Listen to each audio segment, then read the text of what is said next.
Good evening. Yeah, I'm sending another one. I hope I'm not oversaturating the market, but I feel encouraged and compelled because I've got so much information that I've compiled over the last few years that I'm trying to not only sort out for myself, but try to put out so people can, look for themselves if they don't have, reference points. But I wanted to get a few names out to begin with. Well, before I do that, I wanted to thank anybody and everybody who, has an opinion on what I'm putting out there, because that's what's encouraging me, and it's the positive energy that has probably got me doing this again.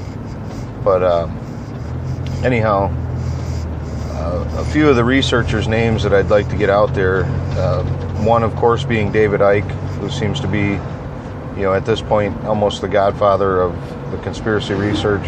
It seems like most of the other researchers have not looked up to him, for lack of a better term, but they credit him with being sort of one of the pioneers.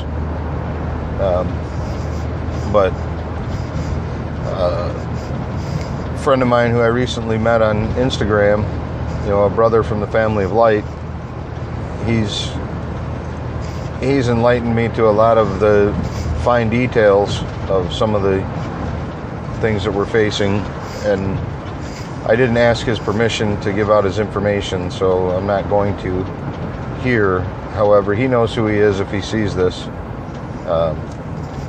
But a couple of the folks, or a couple of the men that he's requested that I look into are a man by the name of Simon Parks and another man named Harold Kautzvela.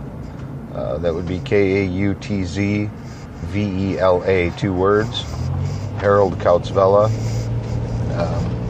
Another man that I came across was John C. Lilly, and also Dr. I want to say it's Patrick Flanagan. And of course there's Stuart Swerdlow. And all these people are trying to put information out for us to get a hold of. And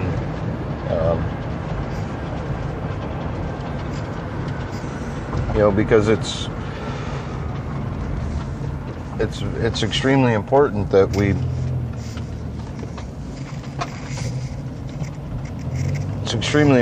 we actually do some of the legwork.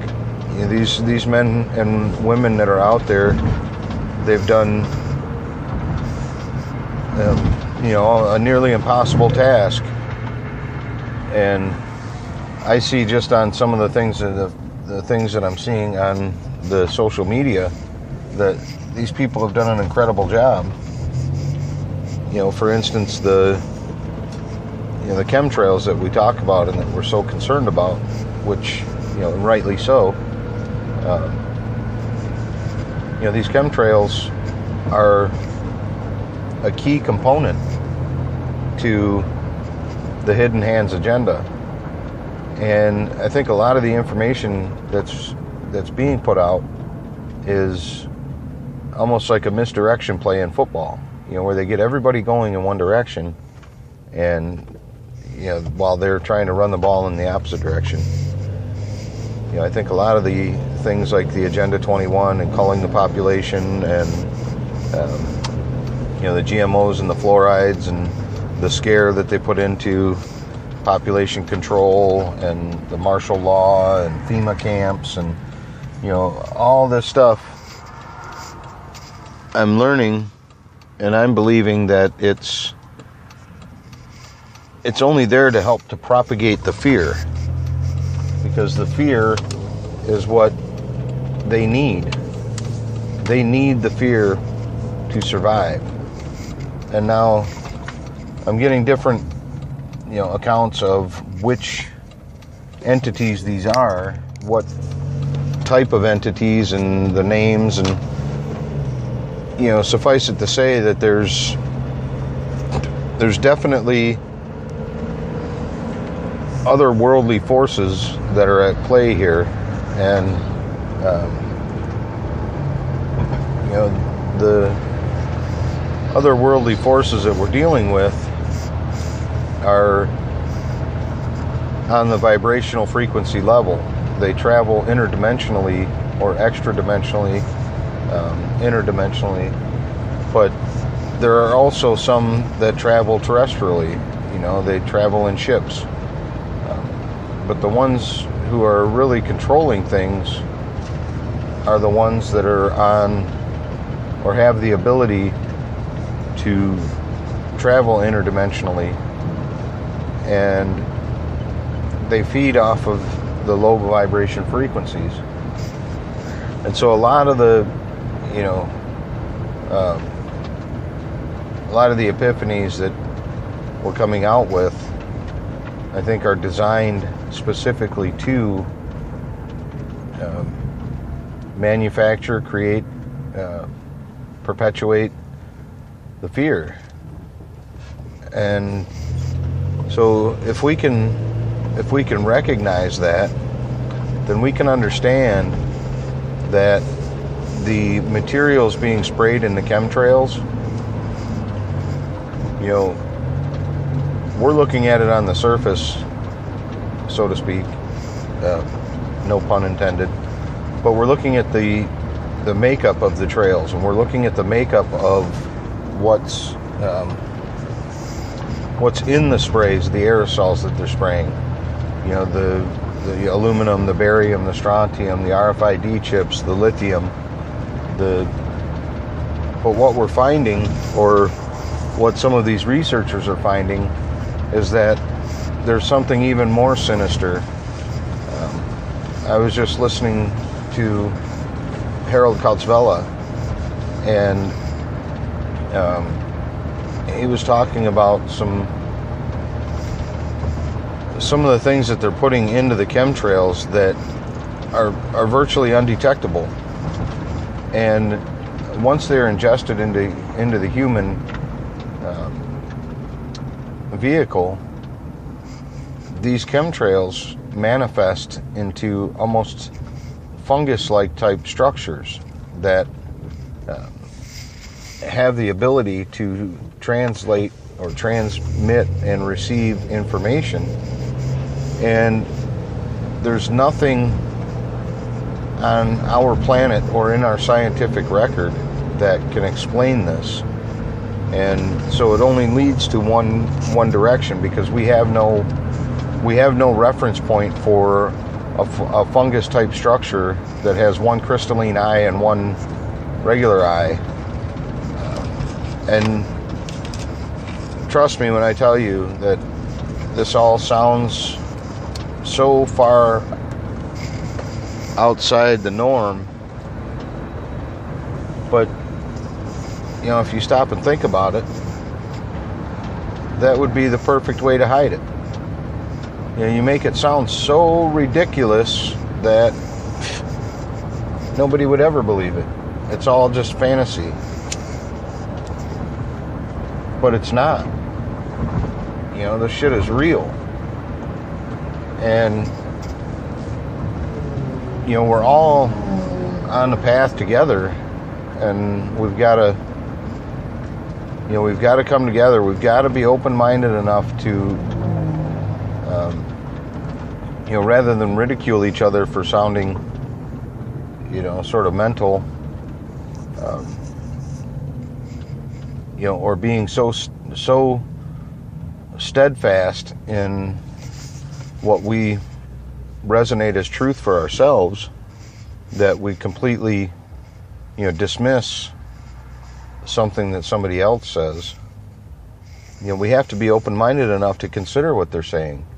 Now, if it's something that you've investigated and it doesn't resonate as truth, well then I can understand some skepticism.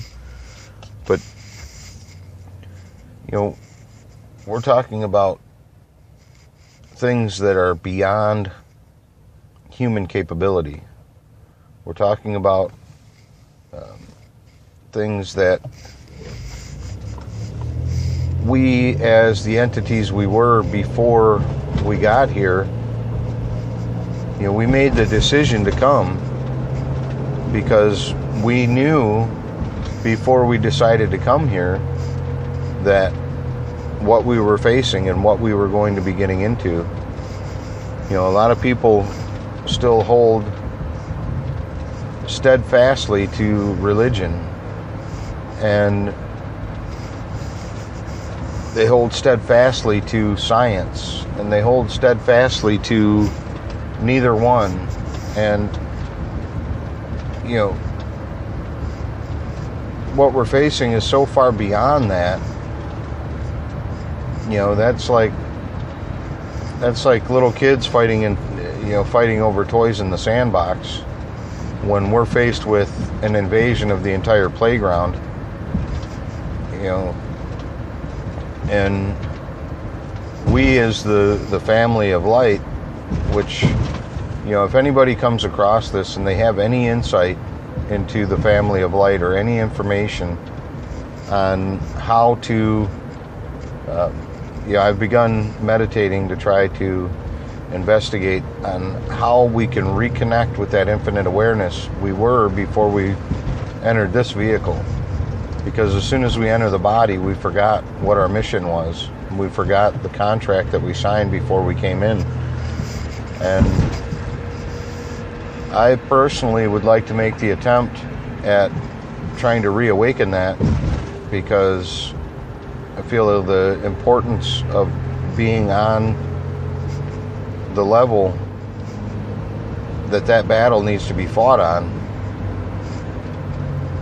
is so far beyond this realm that we're in, that if we can recognize at least a minute portion of that infinite awareness, and we can take hold of some of that information that we had before we got here, then we can assist everyone.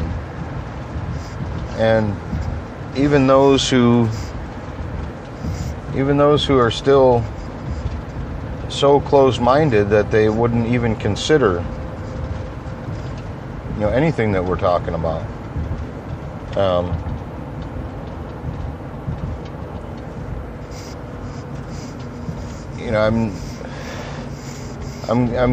I suppose I'm just getting a lot of this stuff off of my chest just because it's easier to retain when you hear it spoken.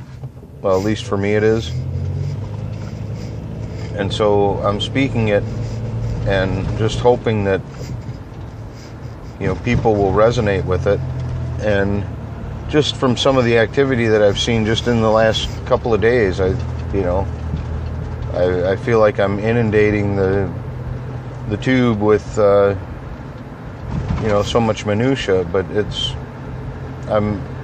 like I'm driven to do exactly that. I don't know if you heard that. I think somebody's tire blew out. That was kind of weird for emphasis, huh?